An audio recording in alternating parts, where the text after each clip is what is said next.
Сау сәлеметсіздер ме, құрметті көрермендер. Мен бүгін сіздерге осы әйел адамдардың бас киімі, кимешектің қалай пішілетінін көрсетейін деп отырмын. Мынау кестені әркім әрқилы өз қалағанынша бедерлеп тіге береді. Осының пішілуінен мен сабақ берейін деп отырмын. Бізге ол үшін осы 4x шаршы жан-жағы 75 сантиметрлік материалды осылай шаршылап бүктеп аламыз да, әр адамның басының бетіменен, мына алдыңғы бастың несіменен, өлшеміменен иектен жоғары қарай төбеге дейінгі өлшемді 66, енді мен өз өлшемім 66-ны 2-ге бөліп, міне 33-тен, мына төбемізде мына жерден қалтырып 33 сантиметрді белгілеп аламыз. Мына жерде 33 сантиметр. Нарадан 33 сантиметр, бір қарай 2-де 5 қып қана аламыз. 2-де 5 сантиметрді бұлай аламыздағы, осыдан 2-де 5 сантиметрді сәл қиғаш көл боғып дөңгелектеп қиямыз. Сонымен оның бас жағынан бастап, біз осы 2-де 5 сантиметрді міне бүйтіп бүктеп алып, осы араны бұлай бірақ алып тастаймыз. Төбеге дейінгі жерді.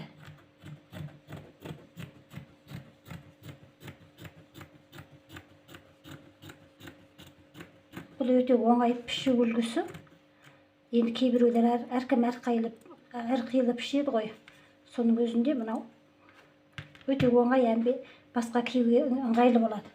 Сосын бұның етек жағын бұлай дөңгелентіп аламыз. Артын қайтадан бұлай бүктейміз дағы. Біз міне алдыңғы жағын осылай дөңгелентіп қиып аламыз алдын.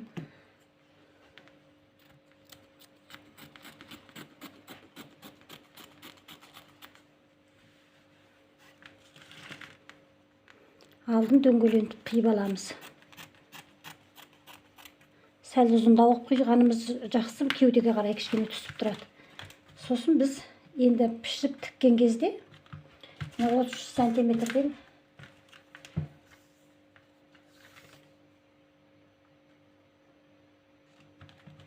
біз төбеміздің мына артығын қысқып тастаймыз.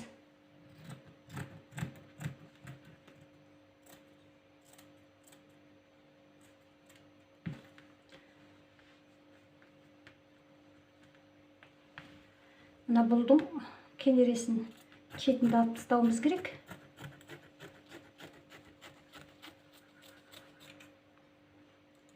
Бізде осындай кимешегіміз пішілді. Енді бұның кестелеп тігу үшін біз астына мына желім қағазымызды бұлай жапсырып аламыз да, бұлай қойып міне. Бұл осындай болып тұру керек кимешек негізі. Бұның шет-шетінің бәрін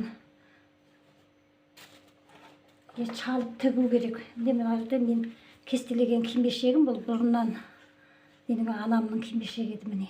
Қараңыздар. Бұл кимешекте мұның арт жағына қайтадан несін саламыз.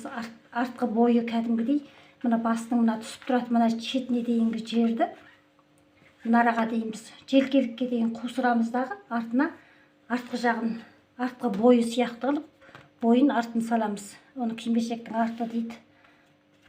Мынаны айландырып, бұлай кестесін тігіп аламыз да, мына жерді бұлай қусырамыз. 2 қабаттап. Енді кестесін әркім әрқилы өзінің білгеніменен жасап жатыр. Кейбіреулер мүлдем кестесіз де тігеді. Мына шетіне тесмақ менен жүргізеді дағы. Енді бұл негізі кимешек болғаны мына сияқты қылып шалады шетін. Бұны жадағай кимейтін болған, жадағай кимейді негізі. Бұлай шет-шеттерінің бәрі бұлай жіппен, 2 түрлі жіппенен арлы-берлі бұлай жіпті айқастырып отырып, бұлай шалады.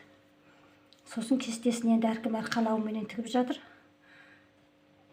Мына жерге дейін ғана біз бұны қусырған кезде, міне тақ осы мына бастың желкеліктің тұсына дейінгі осылай қусырып аламыз да, артқы бойын мынадан ары қарай жалғастырамыз. Мынау иықтың үстіне қарай бүйтіп кетеді, міне. 2 жағы. Иықтың үстінен ары қарайғы жағын дөңгелентіп қайтадан пішіп аламыз. 2-ші жартысыменен материалдың.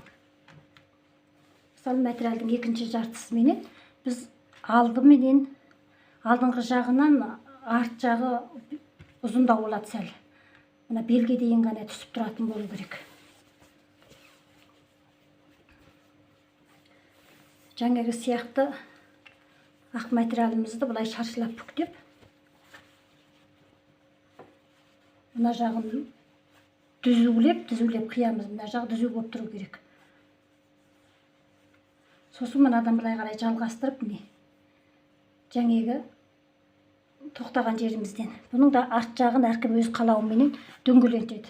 Дөңгелентіп пішіп, осылай құраған кезде бұл енді былай төмен қарай бүйтіп артты, алдынан артық, әлдеқайда ұзын болып келеді. Мынау артқа жағын жабылады. Сол кезде енді міне осындай кимешектің мынау арты, иықтың тура үстінен түскен жері осылай төмен қарай, белге қарай осылай түсіп тұру керек. Міне мен жаңағы пішкенім сияқты мынау қан осылай құраймыз. Мына жерге дейін түсіріп алып. Негізгі басты жобасы осы, енді осылай дұрыс пішілсе,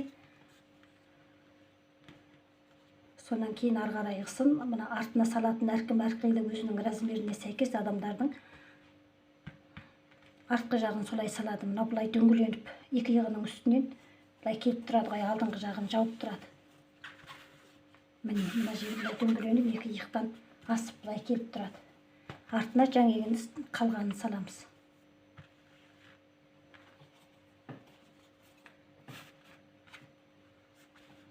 Мынаған кесте тігеміз, мына жердеріне айландырып кестесін тігеміз. Сонда бізде мынандай кимешек болып шығады. Кимешегіміз мына жерде сәнді. Оның үстіңгі жағына үстіне біз мына сияқты қылып бөркі, мынандай енді күндік деп айтады. Осындай күндігін саламыз, міне бұндай әдемі болып. Бұнда кестелеп жақсылап осындай күндігін кигіземіз төбесіне. Әркімнің басының размерімен осыны салады. Бұны кейбіреулер енді орап жасап жатады басқа. Оны солай істеуге де болады.